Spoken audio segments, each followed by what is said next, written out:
Bezrat Hashem. Merci. C'est bon, tout le monde m'entend? Alors voilà, mesdames, Boker Tov, Shavua Tov, on a une belle semaine Bezrat Hashem d'accomplissement. Alors voilà, cette semaine, on va continuer avec l'aide de Dieu à étudier. Donc dans mon livre, voilà, je l'ai enfin reçu, il est imprimé. Donc celles qui sont en Israël, avec plaisir, je vous les enverrai par la poste, des Simcha Rabbah. Alors, on avait parlé, vous vous rappelez un petit peu du Tohu et du Tikkun. On a parlé du fait que quand on fait faire, entre guillemets, Tchouva à un juif, il faut faire attention à ne pas abîmer sa personnalité et prendre en compte ce qu'il est. Voilà, donc faire les choses de manière très délicate. Et qu'au contraire, profiter de mettre en avant finalement ses qualités et pour les faire briller du côté de la Gdusha. D'accord ? Alors maintenant, on va expliquer un petit peu comment garder finalement ce cadeau qu'Hachem nous fait, qui est en fait le Tohu. La Tohu, on a dit, c'est l'énergie, c'est la force, c'est la vigueur, c'est la fraîcheur, c'est toute cette énergie-là positive. Alors, comment dès lors conserver cette lumière Tohu offerte en cadeau? Tout d'abord, en trouvant des terrains d'épanouissement et d'expression qui soient approuvés par la Torah. Qu'il s'agisse de sport, de danse, de chant, de théâtre, de dessin, nous devons pratiquer des activités qui nous renouvellent et nous aident à servir Dieu dans la joie. Vous m'entendez? J'entends des... Il y a des micros ouverts.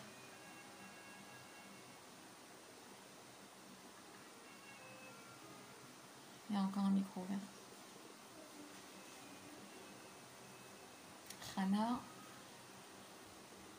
Chana et Simcha. Il y a Chana, il reste encore le micro de Chana.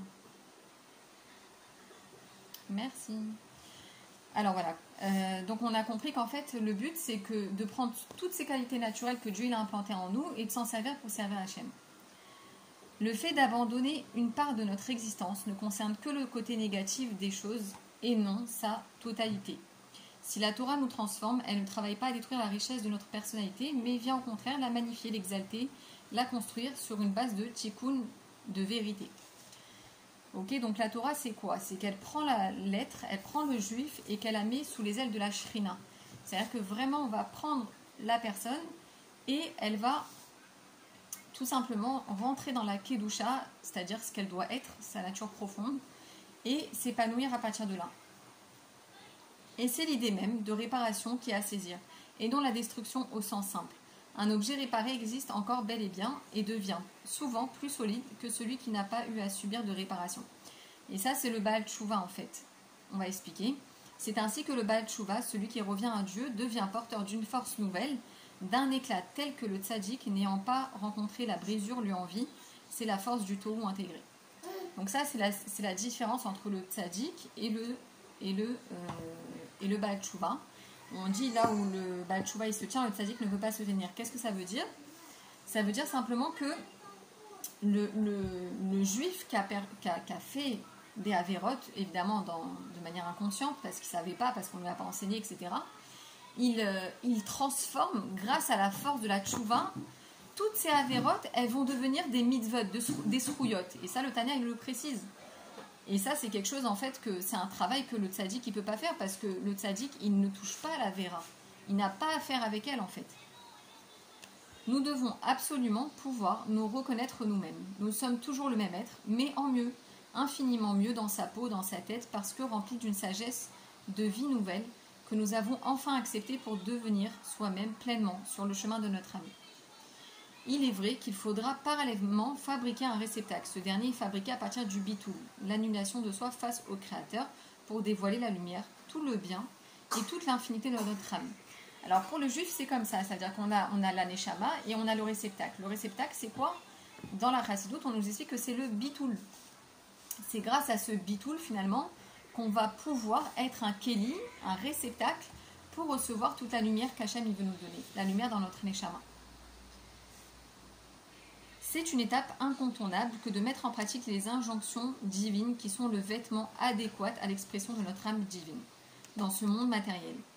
Le mode d'emploi d'un juif est la Torah qu'il a reçue au Har Sinaï, dans un deuxième temps, ou simultanément accéder à la connaissance de Dieu ceci étant le seul moyen de comprendre et de se comprendre soi-même.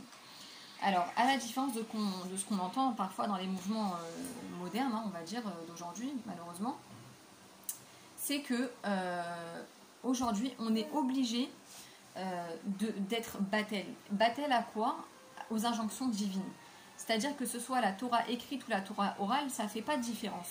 On est obligé de croire dans les paroles des sages. La Torah elle dit, si le sage il te dit à droite c'est à gauche et à gauche c'est à droite, tu es obligé de le croire, aveuglément.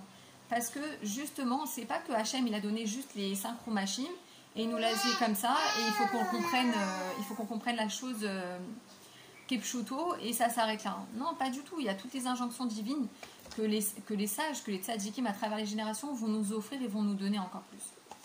Donc évidemment que le bitoul, cette soumission finalement aux injonctions d'Akadosh Baruch Hu à travers le Shulchan Aruch, à travers les mitzvot, etc., on est obligé, on ne peut pas passer à côté. Si on veut que notre neshama en tant que juif, elle soit au summum de l'épanouissement, on doit prendre en compte ce fait aussi qu'on doit être battel. Battel à ce qu'il faut faire. Hachem il dit tu t'abétignoutes, tu t'abétignoutes. Hachem il a dit tu te couvres la tête, tu te couvres la tête. On ne doit pas tout le temps se dire mais attends, est-ce que je suis capable, est-ce que je peux, etc.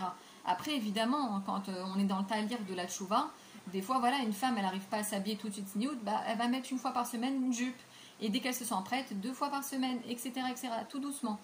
Mais elle sait que la finalité c'est qu'elle va être tout le temps sniout, c'est ça son objectif. Son objectif c'est d'être comme Dieu il la voit, une princesse d'Israël, une princesse de roi. Et même si c'est difficile tachlès au jour le jour, eh ben, elle prend son temps, entre guillemets, mais elle sait c'est quoi son objectif au bout. Tohu et Tikkun, depuis les mondes divins. Le monde de Tohu, ou le monde du désordre, a créé le monde de Hatzilut, ou le monde de la réparation. Le monde de Hatzilut, émanation, contient donc en lui des lumières infinies de divin. D'accord, donc en fait, le monde de Hatzilut, finalement, c'est celui qui vient juste après dans le Seder Hashtalshelut, ça veut dire comment on dit, Seder Hashtalshelut, l'enchaînement des mondes divins.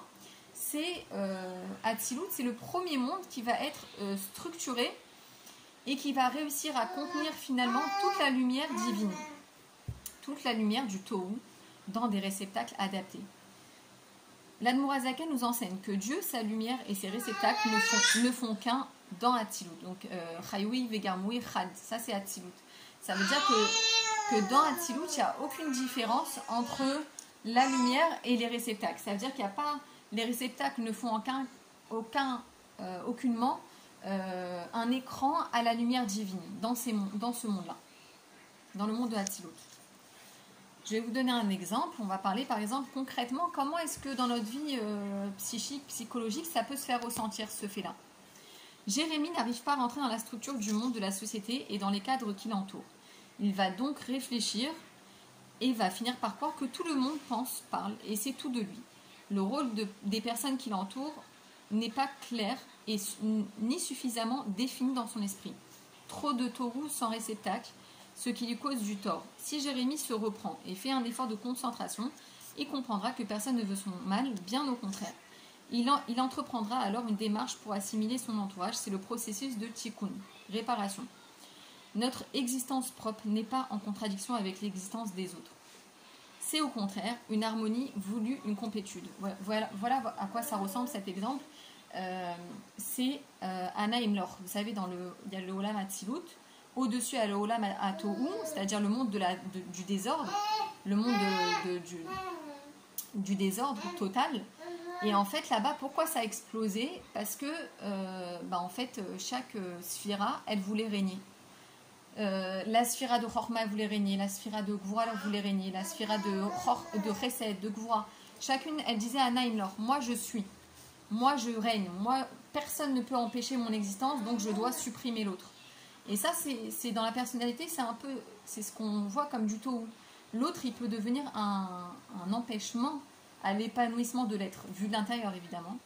Mais c'est pas ça. Le but de la création du monde et de notre existence sur Terre, c'est d'arriver à une situation de tikkun, c'est-à-dire que non, dans Hatzilut, les sphirotes, elles ont trouvé enfin un seder, d'accord, comme on dit Yemin, Smol, Vaimsa, d'accord, c'est le ségol.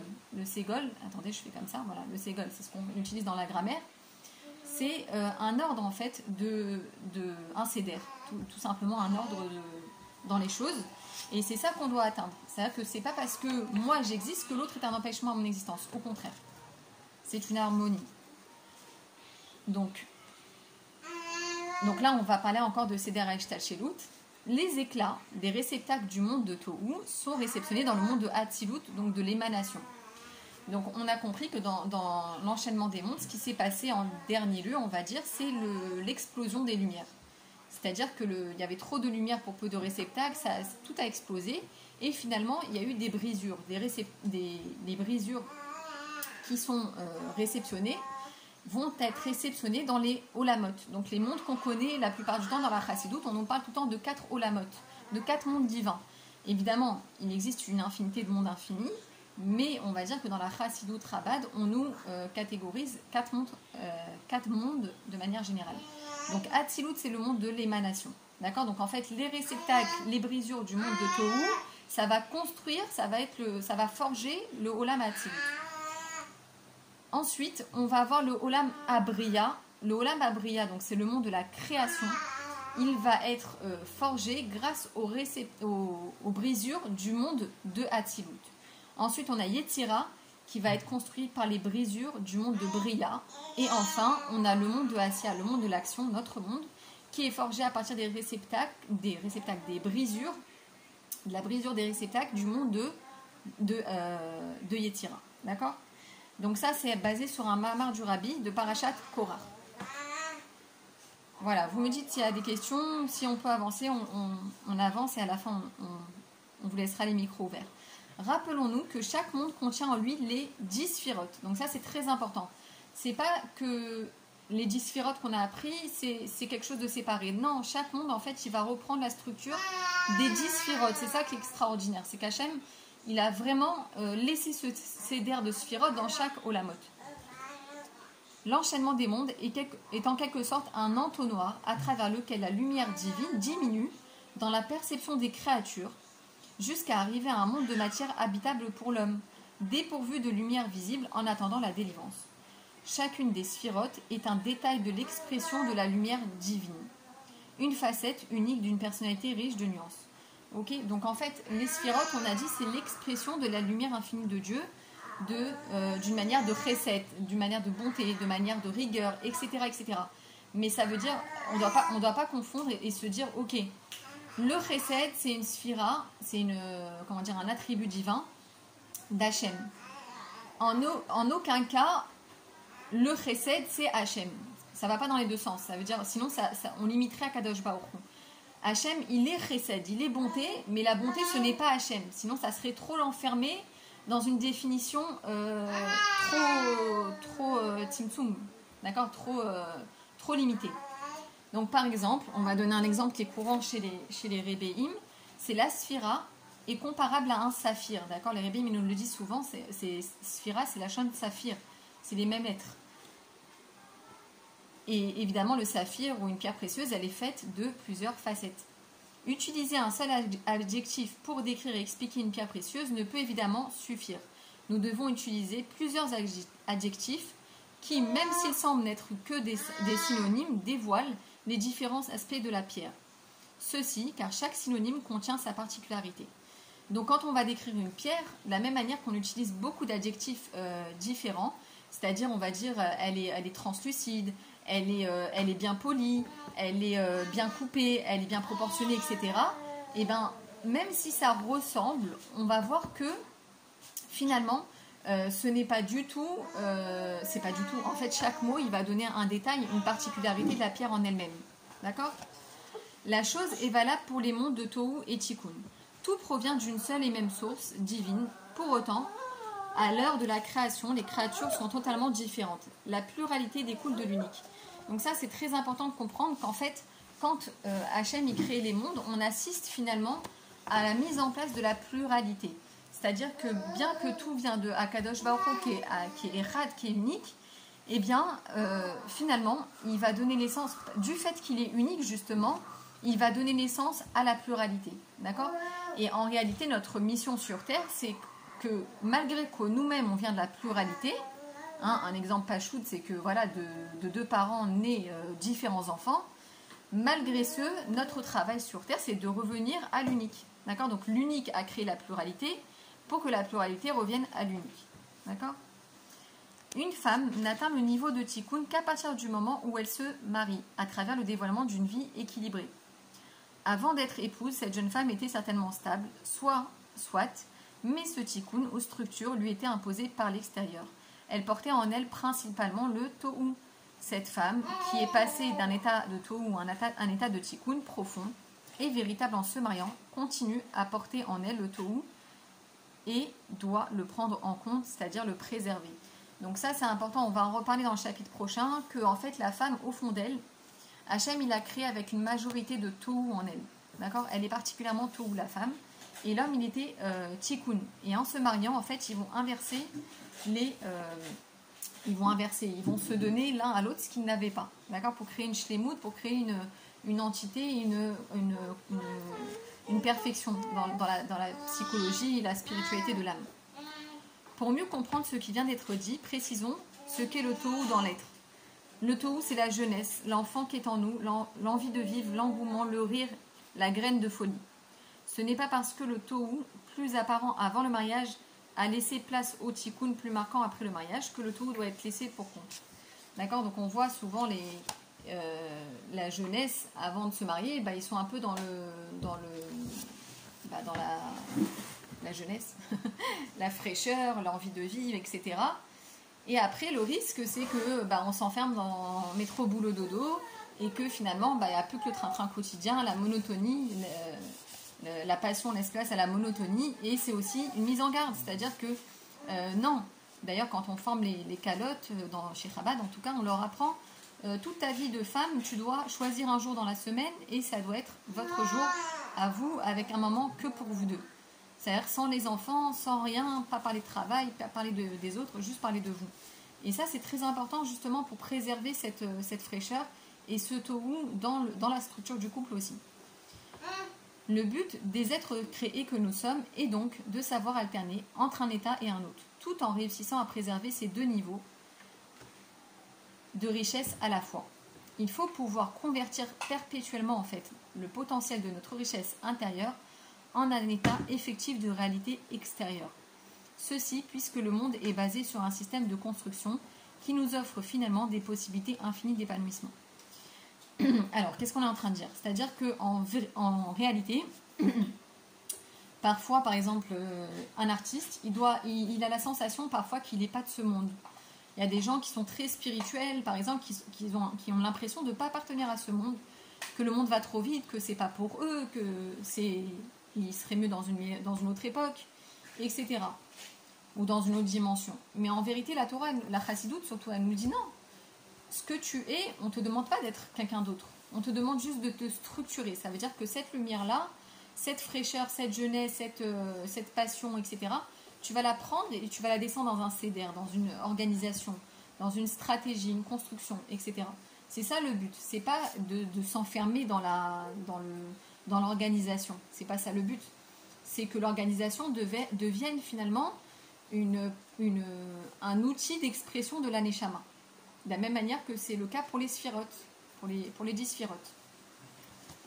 On va donner un exemple de la vie de tous les jours. Souvent, dans le milieu Chabad, les animateurs font répéter les 12 psukim aux enfants en hurlant, pour laisser la nature du tohu qui est en eux s'exprimer, tout en la canalisant dans des cadres de sainteté, de Gudusha. D'accord? Donc on voit énormément de fois, évidemment, quand on emmène les enfants au Gan Israël ou même à la choule, on voit que les enfants leur disent allez, crie, Torah, Tziva, allez, vas-y, casse-toi la voix. Pourquoi? Parce que justement, le rabbi a compris que c'est comme ça qu'on va attraper l'âme animale et on va lui faire faire ce qu'elle est venue faire sur terre, c'est-à-dire de l'utiliser et lui faire atteindre son summum en l'utilisant pour la Gdusha, qu'elle soit au service justement de la Gdusha. Et donc, on doit prendre ça en exemple, on doit prendre les enfants en exemple, de ne pas se laisser éteindre, mais au contraire de raviver cette flamme qui est en chacun de nous, chacun avec ses passions, chacun avec sa nature, etc., pour l'utiliser pour faire un monde pour Akadosh Baruch Hu ici-bas. Un juif qui fait une tchouva et qui débute par l'intellect doit également rechercher des dévoilements divins. Un ressenti, un éveil du cœur pour ne pas, Dieu préserve, se retrouver dans la situation de servir Hachem sans jamais rien éprouver. Un retour à Hachem peut démarrer par un sentiment d'amour très puissant et incompréhensible qui vient du Tohu. Un désir puissant éprouvé envers le Créateur. Lorsque cet amour entraîne un engagement personnel, un lien fort se crée, l'action n'a à ce moment plus de limites et rien ne semble trop difficile pour celui qui se met en route vers l'infini. D'accord? Donc en fait, Akadosh Baruch Hu, il nous donne le choix. Ou tu fais les choses à partir de l'ematam ilemala, c'est-à-dire du bas vers le haut, c'est toi qui viens vers moi et forcément c'est une démarche souvent intellectuelle où le juif il va se rechercher, il va se poser des questions, il va s'analyser, etc.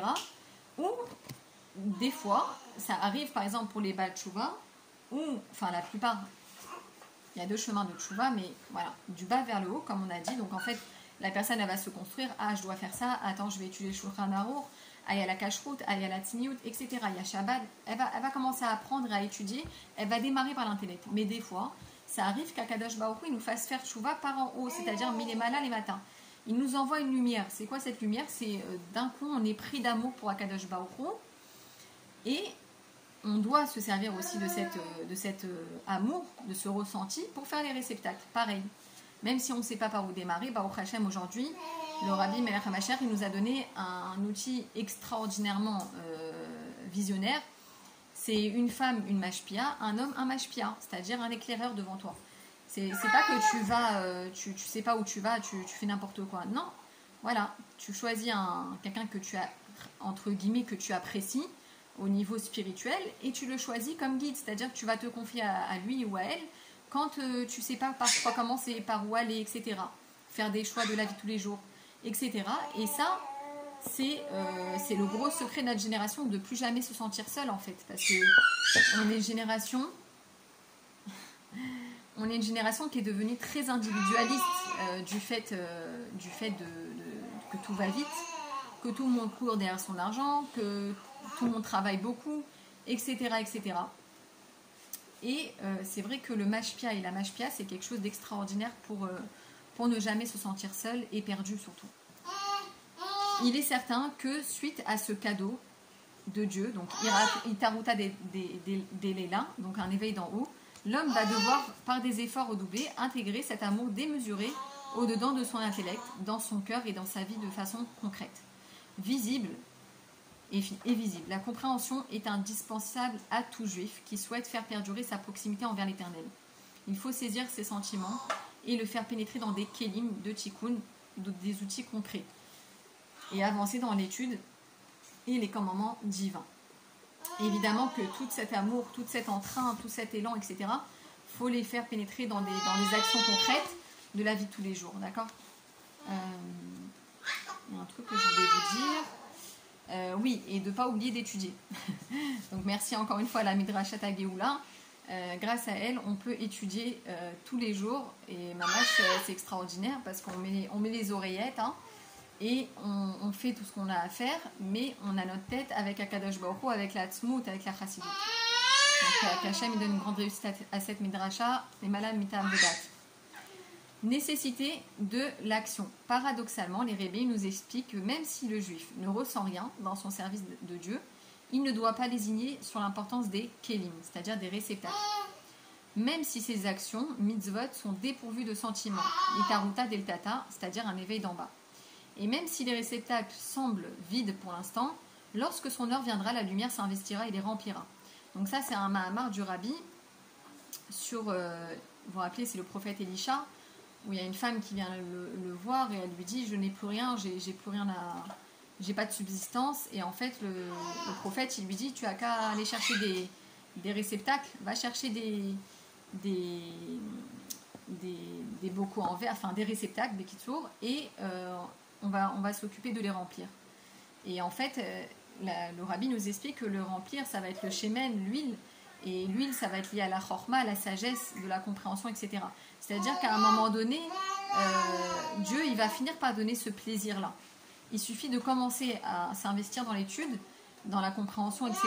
Et après, Dieu, il va donner tout ce ta'anoug, ce plaisir, cette délectation dans l'âme.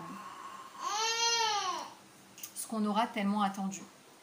Aussi est-il nécessaire que ceux qui entourent et guident les Baal Tshuva gardent présent à l'esprit qu'il est un être unique, avec une personnalité et une sensibilité qui lui est propre, structurée par Dieu, qui est le créateur des âmes. De la sorte, la Torah n'est pas là pour nous contraindre au point de nous éteindre, au contraire. Dieu attend de nous que nous lui offrons toute notre personnalité en optimisant toutes nos qualités pour lui faire une résidence ici-bas. Et ceci n'est possible qu'en passant par le spectre de la Torah et des mitzvot. D'accord ? Donc un juif, c'est comme ça. Il ne doit pas se leurrer. Un non-juif, c'est autrement. Il n'est pas obligé de faire Torah et mitzvot, donc il n'a pas besoin du cadre de la Torah et des mitzvot pour s'épanouir. Mais pour un juif, c'est pas pareil. Un juif, il est obligé d'avoir Torah et mitzvot dans sa vie pour être épanoui et heureux vraiment jusqu'au bout de son âme. Une chanteuse, donc là on va donner un petit exemple, une chanteuse qui a fait tchouva s'implique dorénavant dans la diffusion de la Torah à travers ses chansons, destinées uniquement, évidemment, au public féminin. Sa perception de la vie, ses sentiments et de son être en particulier. Ce sentiment d'amour inconditionnel qui nous secoue subitement provient d'Hachem. C'est lui qui décide de nous réveiller à un instant plutôt qu'à un autre. L'éveil que Dieu dévoile en nous, là-haut dans les mondes divins, se fait ressentir à un moment donné dans notre vie ici-bas, au plus profond de notre âme. Ce choix nous est pourtant donné de le provoquer ou de l'attendre. D'accord ? Donc en fait, d'un moyen ou d'un autre, on doit aller vers Hachem, on doit aller vers nous-mêmes, que ce soit nous qui démarrions le processus, et évidemment c'est souhaitable, ou que ce soit Hachem qui nous dévoile un grand sentiment d'amour, que d'un coup on se réveille le matin et on a envie tout de suite de s'habiller de tzniut, etc. Alors il y a deux types de personnes. J'ai une amie à moi, elle a fait tchouva du jour au lendemain. Ça veut dire que elle n'a pas grandi forcément dans une famille religieuse, famille mamache franco-israélienne basique, quoi. Et en fait, du jour au lendemain, elle se lève le matin et hop, Hachem, Hachem, il lui a donné un sentiment d'amour et de tchouva en elle. Elle s'est levée le matin, elle a dit je n'ai plus de pantalon. Elle a pris toute son armoire. Sa mère, ses sœurs, elles l'ont pris pour une folle. Elle a pris toute son armoire de pantalons, elle a mis des gros sacs poubelles comme ça, elle a sorti à la benne à ordures. Ils lui ont dit mais t'es folle, tu les as payés très cher en plus. Plus c'est déchiré et plus c'est cher. Et en fait, Mamache, du jour au lendemain, elle a réussi à mettre que tzniut à sa vie, que tzniut. Bon, et là, l'exemple que je vous ai mis de la chanteuse qui a fait tchouva, c'est vraiment le cas d'une amie à moi. Alors peut-être vous la connaissez. C'est une chanteuse qui a fait son alia récemment à Beth Shemesh, je crois. Et en fait, avant, elle n'était pas forcément religieuse, etc. Et du jour au lendemain, elle a fait tchouva. Et elle a dit, ok, ma shlichut, ça va être d'apporter de la lumière aux femmes juives. Et vraiment, au Hachem, aujourd'hui, elle tourne dans toutes les idvadou, dans toutes les chagim, etc. pour les femmes. Voilà, pour leur apporter de la simcha. Est-ce que vous avez des questions, mesdames, jusqu'ici? Ou est-ce que je continue? Est-ce qu'on peut ouvrir les micros, peut-être? Léa ou Gisèle? Je ne sais pas comment on ouvre les micros. Voilà, vous pouvez ouvrir vos micros. Allez-y. Est-ce que c'est clair jusqu'à maintenant?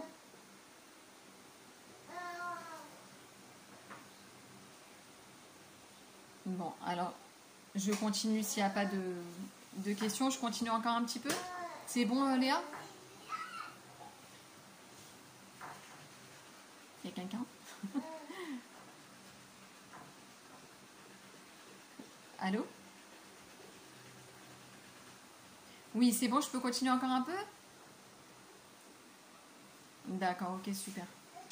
Super. Alors, l'équilibre. Alors, qu'est-ce que c'est l'équilibre finalement dans tout ça? Sovev et Mémalé, Makif et Pnimi. D'accord, donc ça, c'est des notions qu'on va retrouver souvent chez les Rébéim, dans les Mamarim du Rabbi par exemple, où on va voir ces deux notions, d'accord? Une personne célibataire est dans le Tohu.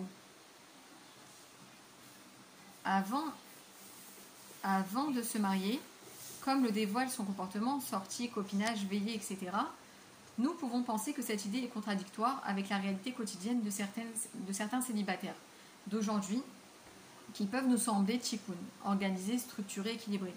mais tout ceci uniquement lorsque le monde extérieur leur impose une marche à suivre. Il n'empêche que ce mode de fonctionnement n'est pas encore ancré dans leur nature profonde. Au moment du mariage, donc ça c'est extraordinaire, l'homme apporte à sa femme son tikkun, donc la majoritaire en lui, et sa femme, elle, lui donne son tohu majoritaire en elle. Il y a comme un transfert entre les âmes. Chaque être va recevoir ce qui lui manque pour devenir un être shalem entier. Donc ça c'est extraordinaire, c'est ce qu'on apprend dans la chassidoute, qu'en fait on atteint une shlemut à deux. Parce qu'on doit comprendre qu'en fait Adam Arishon, Adam à la base il était seul, c'était un. Il était homme et femme, il était féminin et masculin. D'accord, c'est que quand il a demandé à Hachem, s'il te plaît, je veux avoir la partie féminine de mon être en face de moi pour m'aider à travailler, que Hachem il a opéré et il a sorti Chava de sa côte. Mais à la base, ça nous prouve bien qu'on est un. Donc en fait, si on veut, quand Adam Arishon il a passé cette opération, sa partie féminine elle est partie dans le corps de la femme et la partie masculine est restée chez Adam. Et donc de là on peut comprendre que finalement un être entier, un Adam entier, c'est homme et femme, c'est mari et femme. Si une personne elle est seule, alors elle est une moitié, d'accord, Plagé Goufa on dit dans la Torah. Elle est la moitié d'un corps, à tel point que c'est comme la moitié d'un corps. Voilà, Bezrat Hashem, qu'Hachem donne à tout le monde de pouvoir trouver son zivug et sa moitié, amen. Voyons si nous avons bien saisi les notions vues précédemment. Ce que je ne comprends pas, est de l'ordre du tohu, le désordre, sauvev, ce qui entoure, makif, inconscient. D'accord. Donc en fait, ces mots-là que les rébéim ils utilisent, c'est mamash des notions qui se ressemblent. Tohu, c'est le sauvev, c'est le makif, l'inconscient. D'accord. Ce que je comprends et du tikkun, donc c'est l'ordre, Mémalé, c'est ce qui remplit les mondes divins, c'est la lumière qui remplit les mondes divins, Pnimi, c'est la conscience. Il existe deux expressions concernant la lumière divine. La première, Or Asovev Kol Almin, ce qui signifie la lumière qui entoure les mondes. La deuxième, Or Mémalé Kol Almin, ce qui veut dire la lumière qui remplit les mondes. De la même manière que notre âme investit notre corps, le divin remplit les mondes de sa lumière. Donc ça, c'est rapporté.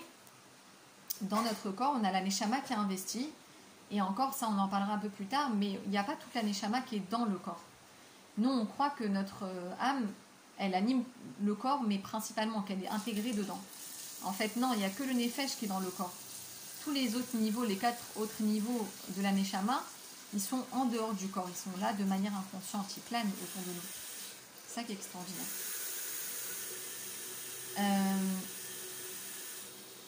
Donc de cette même manière, en fait, que la neshama, elle vitalise le corps, là c'est pareil, Akadosh Baruch Hu, il vitalise tous les mondes divins avec sa lumière, de manière intérieure. Voilà un des points communs entre notre neshama et notre créateur. Dieu a créé le monde pour le juif. L'Éternel nous a choisis avant la création et a insufflé Chelek Elokam Imal Mamash. Donc ça, on le dit souvent, c'est une partie de Dieu véritablement, au-dedans de chaque corps de juif. Donc ça, on doit en prendre conscience, qu'on est véritablement une part de lui, et pas seulement au niveau de la neshama, aussi au niveau du corps. Dieu il nous a prêté le corps, et on doit aussi en prendre soin, on doit prendre soin des deux. Et la neshama et du corps, ce matin, c'est ce que j'en parlais, c'est que on doit prendre conscience qu'aujourd'hui, on a à l'approche de la Géoula, l'Ikrat à Géoula, on doit préparer aussi notre corps, notre neshama, c'est certain, mais notre corps aussi, on doit le préparer à la Géoula. Pourquoi ? Parce que c'est lui qui va recevoir la vie éternelle. C'est lui, il va recevoir Bezrat Hashem, la vie éternelle, une âme dans un corps. Et on doit en prendre soin. C'est pas une option de faire attention à son corps. On est obligé. C'est un prêt qu'Hachem il nous a fait, c'est un confié. Il ne nous appartient pas. Et une raison de plus, c'est que comme on approche de la Géoula et d'un instant à l'autre, on va passer dans la vie éternelle, âme dans un corps éternel, on doit le choyer. C'est important. Évidemment, ne pas en faire une obsession, ne pas se perdre là-dedans, mais lui donner le minimum qui lui revient, c'est-à-dire lui donner des horaires, on lui donne des bons aliments, faire attention à la cache-route, lui donner de faire de l'exercice comme le rabbin nous dit, etc., etc. Rappelons-nous qu'il existe essentiellement 4 mondes, d'accord ? Atzilut, donc l'émanation, Bria, la création, Yetzira, la formation, et Asya, notre monde, c'est l'action. C'est l'action qui prime dans ce monde-là. Les âmes d'Atzilut sont des âmes divines qui révèlent clairement le créateur du monde sur cette terre. Donc ce sont en fait les âmes des tzadikim, les justes qui guident notre peuple depuis toujours. Voilà mesdames, on va garder la suite pour le prochain cours. Le prochain cours, on parlera du Gan Eden, du jardin du plaisir. Vous pouvez réactiver les micros. Si vous avez des questions, avec grand plaisir, je suis à vous. Est-ce que c'était clair?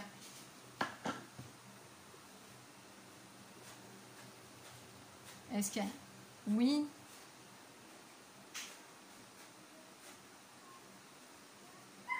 Merci. Est-ce que vous avez des questions sur ce qu'on a dit?